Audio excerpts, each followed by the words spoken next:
এখন কি করব? কি করবা? তোমার বাবাকে গিয়ে বলে দিবা যে তুমি এই মুহূর্তে বিয়ে করতে পারবা না। কারণটা কি বলবো? বলবা যে তুমি মাস্টার শেষ না করে তুমি বিয়ে করতে চাচ্ছ না। বাবাকে বলেছি, কিন্তু বাবা কোনো কিছুতেই বুঝবে না, তাকে বুঝাতেই পারছি না।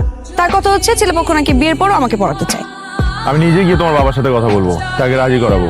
তাও তুমি বাবাকে রাজি করাতে পারবে না? না পারলাম, চেষ্টা তো করতে পারি। আমার খুব ভয় করছে। তুমি যা বলছো তোমার বয়সে একজনের কাছে এটাকে কুল কিছু মনে হতে পারে, আমার কাছে তা না। আমি যেটা বলতেছি সেটা আমার আর নাদিয়া দুজনের ভালোর জন্যই বলতেছি। এই তোমার নাকি একটা চাকরিতে জয়েন করেছো, যা বেতন পাও তা দিয়ে কি তোমার খরচ চলে? নাদিয়ার খরচ চালাবে কি করে?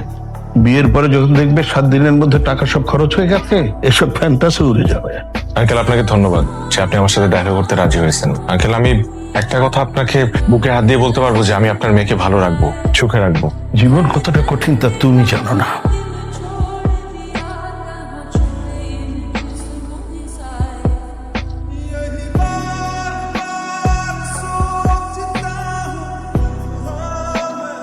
কিন্তু তুমি যদি আমার সাথে পালায় না আসতাম, তাহলে তো আমি ভাঙা মন নিয়ে শহরে শহরে দেবদাসের মতো ঘুরে বেড়াতাম।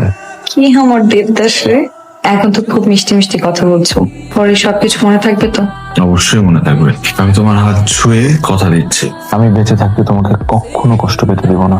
আমার ভালোবাসার অভাব কখনো তোমাকে টের পেতে দিব না। হ্যাঁ বলো। বাবা আমাকে ফোন দিছিল, তুমি নাকি নতুন একটা ট্যাব কিনে জোনাইদের জন্য পাঠিয়েছো।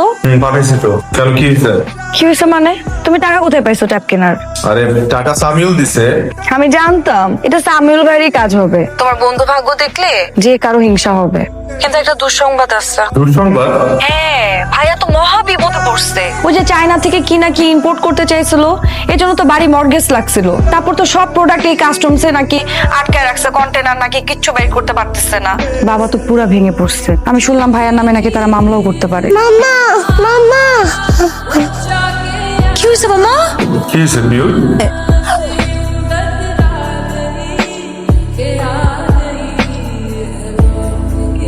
আপনাদের বাচ্চার হার্টে একটা ছিদ্র আছে। হার্টে ছিদ্র মানে? হঠাৎ করে হার্টে ছিদ্র কোত্থেকে আসলো? না না, হঠাৎ করে না, এটা জন্মগত।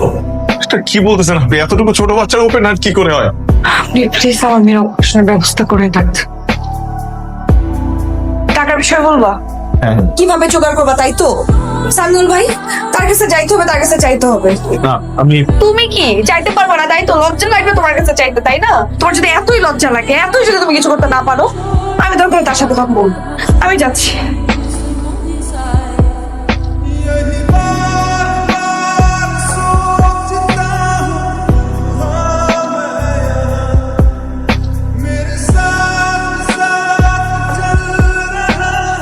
সামিউল ভাই, আপনি যে উপকারটা আমাদের করলেন, এই ঋণ আমরা কিভাবে শোধ করবো বলেন ভাই? এখনকার যুগে আপনার মতো মানুষ পাওয়া মানুষের ভাগ্যের ব্যাপার। আপনি যদি আমাদেরকে এতগুলো টাকা না দিতেন, আমরা হয়তো আমাদের মেয়েটাকে বাঁচাতে পারতাম না। আপনি তো জানেনই রাকিব খুব সহজ সরল একজন মানুষ। ও এতগুলো টাকা কিভাবে জোগাড় করতো? এই ঋণ আমরা শোধ করতে পারবো না স্যার। ভাবি আই এম সরি, আমি একটা কথা আপনার কাছে গোপন করেছি ভাবি। আপনি যে প্রশংসা করছেন, যা কিছু বলছেন আমি করেছি, তার কোনো কিছুরই যোগ্য আমি না। যা কিছু করার রাকিবই করেছে। মানে রাকিব করেছে মানে? বুঝলাম না। আমি অনেকদিন ধরে একটা কথা আপনার কাছে গোপন করেছি, আজকে না বলে পারছি না। আপনি যে কোম্পানিটা দেখেন সেই কোম্পানির মালিক আমি না, আমি কর্মচারী, রাকিব মালিক। সে যে এত বড় লোক ভাবি সেটা কাউকে জানাতে চায় না। কত কত মসজিদ মাদ্রাসা যে রাকিবের টাকায় চলে তার কোনো ঠিক ঠিকানা নেই। প্রায় 300 ছেলেপেলের ভরণ পোষণের দায়িত্ব নিয়ে নিয়েছে শুধুমাত্র রাকিব। বলছেন সামিউল ভাই রাকিব এগুলা? এটাই সত্যি। আপনার কাছে বিশ্বাস নাই হতে পারে, পুরো পৃথিবীর কাছে অবিশ্বাস্য লাগলেও এটাই সত্যি। কিন্তু ও আমাদের কাছে কেন লুকাবে? কারণ ওর মনে একটা ভয় আছে। কিসের ভয়? রাকিব মধ্যবিত্ত জীবন চায়। ও মনে করে এত অর্থ, বিত্ত, বৈভব, প্রাচুর্য এই সব কিছু থাকলে ওর যে মধ্যবিত্ত জীবনের যেই লোভ, যেই সুখ, যেই ভালোবাসা, পারিবারিক বন্ধন, খুনসুটি, এই সব কিছু হারিয়ে যাবে। কি সুন্দর করে আপনারা সুখ দুঃখ ভাগ বাটোয়ারা করেন, এই কিছুই আর থাকবে না। রাকিব আসলে ভাবি মধ্যবিত্ত জীবনের যে আনন্দ, যে সুখ, সেটাই সবসময় পেতে চেয়েছে। না ভাইয়া, আমার মনে বিশ্বাস হচ্ছে না। সামিউল যা বলেছে সবই সত্যি।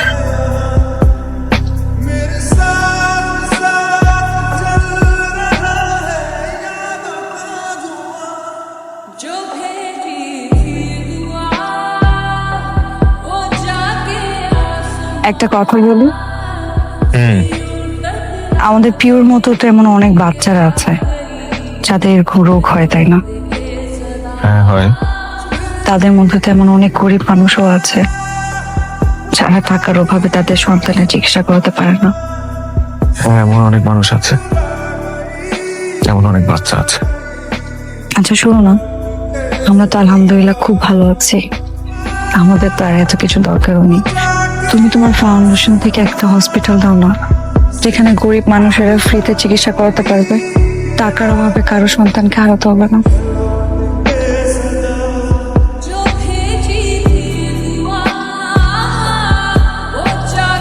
তোমার চিন্তা ভাবনা এত সুন্দর, এটা তো আমার জানা ছিল না।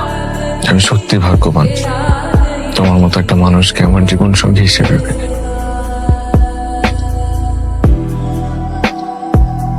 কোটিপতি হওয়াটা গর্বের হতে পারে, কিন্তু মানুষ হওয়াটাই আসল সম্পদ। জীবন চালানোর জন্য যতটা দরকার ততটাই যথেষ্ট, আর যেটা বাড়তি থাকে তা মানুষের কল্যাণে দিলেই টাকার সত্যিকারের মূল্য পাওয়া যায়।